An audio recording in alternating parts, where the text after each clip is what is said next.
setuju. Bapak cinta atau tidak dengan negara ini? Masa kita mau buka semua kekurangan kita, semua masalah kita buka di depan umum? Apakah itu pantas?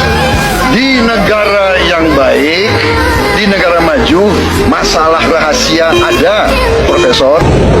Jadi ada kita kirim data pribadi ke Amerika gitu. Ya nanti itu sudah di negosiasi aja. Kok jadi gini Bapak? Bapak Presiden kok jadi gini? Kok jadi nyinyir-nyinyirin rakyat? Bapak lupa, Bapak 3 kali kalah. Bapak lupa. Hah? Bapak lupa. Bapak kira Bapak menang kemarin itu karena Bapak terbaik. Karena Bapak cocok jadi presiden. Enggak. Karena rakyat kasihan. Diberikan Bapak kesempatan kali ini. Dan kebetulan saingan Bapak tidak begitu populer. Ada satu populer tapi salah partai. Jadi Bapak terpilih bukan karena Bapak hebat. Kasihan rakyat. Dan nyatanya pelajarannya adalah 3 kali Bapak kalah selama ini, harusnya Bapak kalah 4 kali. Karena apa? Hasilnya ini. Diberikan rakyat menjadi Presiden Republik Indonesia periode 2024 sampai 2029, ini hasilnya. Indonesia gelap. Indonesia gelap. Kabur aja dulu. Hah? Begitu pidato seorang presiden di depan rakyatnya. Malah rakyatnya yang disindir-sindir.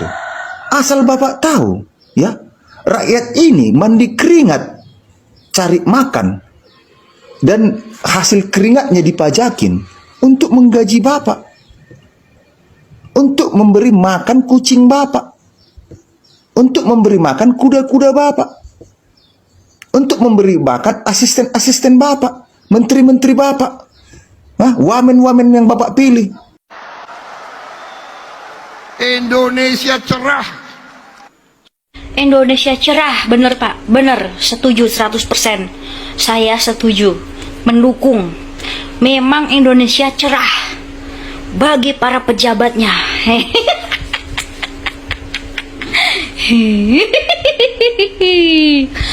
Iya, cerah bagi pejabatnya, ya.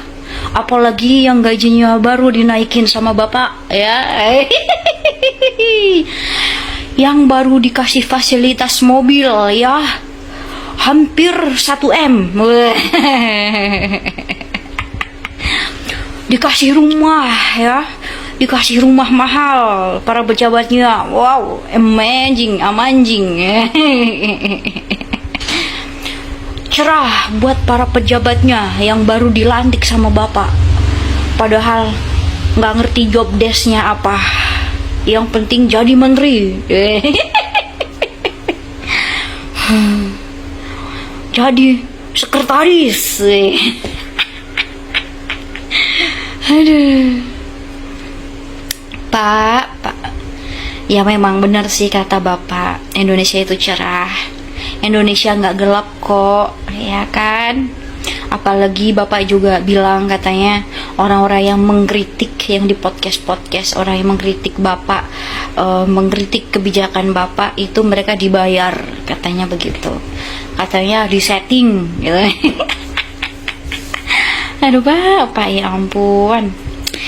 Ya saya sih berharap punya presiden itu yang bijaksana, yang pidatonya itu berwibawa, ya gitu. Paling nggak ya kayak Pak SBY lah gitu, kalau pidato berwibawa, nggak ngelantur, nggak kayak ini apa mak-mak rumpi. Ya ampun Pak. Terus bilang katanya yang kabur aja dulu itu katanya settingan. Terus katanya suruhan, bayaran apa gitu. Aduh Pak, sebagai presiden itu harusnya itu menampung kritikan, menampung segala permasalahan yang ada di negara ini Pak. Jadi Bapak itu harusnya tuh fokus dengan masalah-masalah yang ada. Entah itu kritikan, entah itu hinaan, entah itu sampai mungkin menjatuhkan Bapak gitu. Ya harusnya itu Bapak punya solusi Pak, ya. Jadi jangan Jangan pidatonya seperti ini, Pak. Ya ampun. Udah kayak gimana ya? Kayak emak-emak ini yang biasa ngerumpi di teras sambil nyarit kutu, tahu nggak, Pak? Aduh, ya Allah, ini kualitas presiden seperti ini. Tapi sih alangkah hebatnya ya. Banyak yang like. Berarti yang nge-like itu jiwanya itu sama. Ya, jiwanya sama ya, tukang gosip. Nggak mau dikritik, malah nyindir rakyat.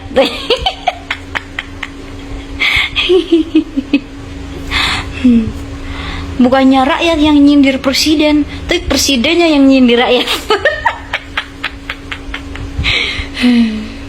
Sorry ya, sorry ya. Aduh. Oh iya, ada lagi nih, baru-baru ini nih ya. Amplop hajatan ya. Amplop hajatan itu mau dikenakan pajak. Wih, keren. Hidup di Indonesia emang cerah. Cerah karena pajak, apa-apa dipajakin.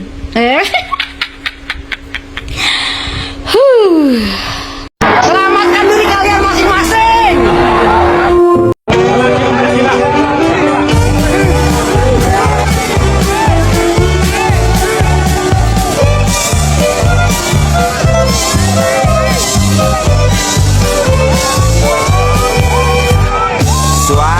Suara berita tertulis dalam koran tentang seorang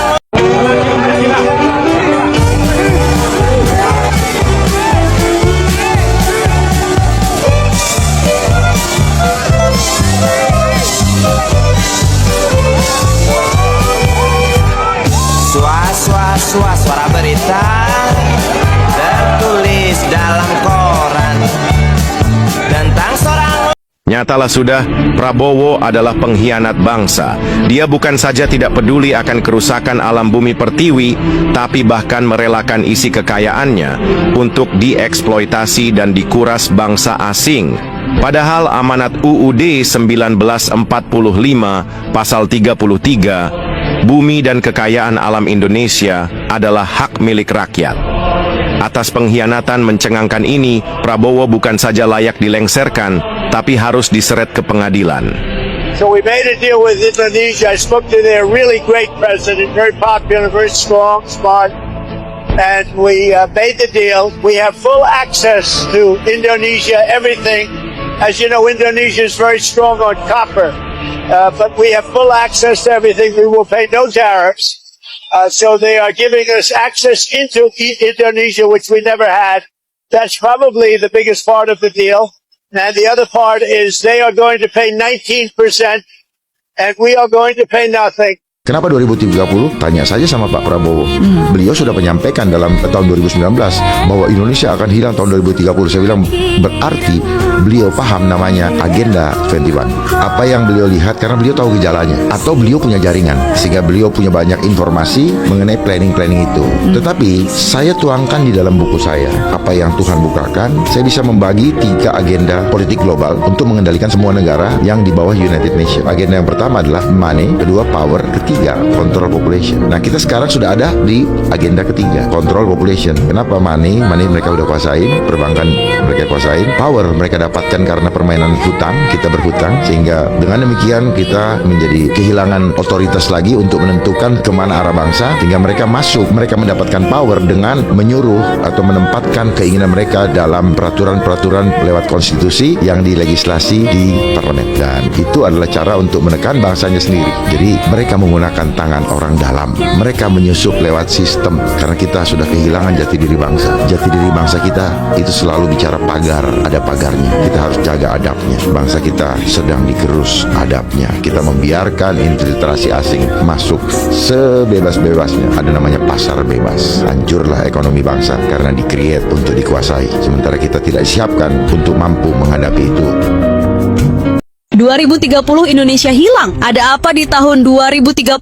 Kenapa banyak tokoh penting dunia membicarakannya? Bahkan ada yang menyebut Indonesia akan hilang. Ustadz Adi Hidayat menyebutkan bahwa di tahun 2037 terjadi sesuatu yang dahsyat. Hitungan mereka 2037 terjadi sesuatu yang dahsyat. Bahkan Presiden Indonesia Prabowo Subianto menyebutkan pada tahun 2030 Indonesia akan hilang. Republik Indonesia sudah dinyatakan tidak ada lagi tahun 2030. Apa yang sebenarnya terjadi? Ternyata para penguasa di seluruh dunia meyakini ekonomi dunia bisa ambruk. Perubahan iklim makin parah dan ketegangan antar negara bisa bikin perang besar. Bahkan pekerjaan manusia banyak digantikan oleh teknologi. Dan yang paling mengerikan, beberapa ulama mengaitkan tahun ini dengan tahapan menuju kemunculan Dajjal. Tulis astagfirullah di kolom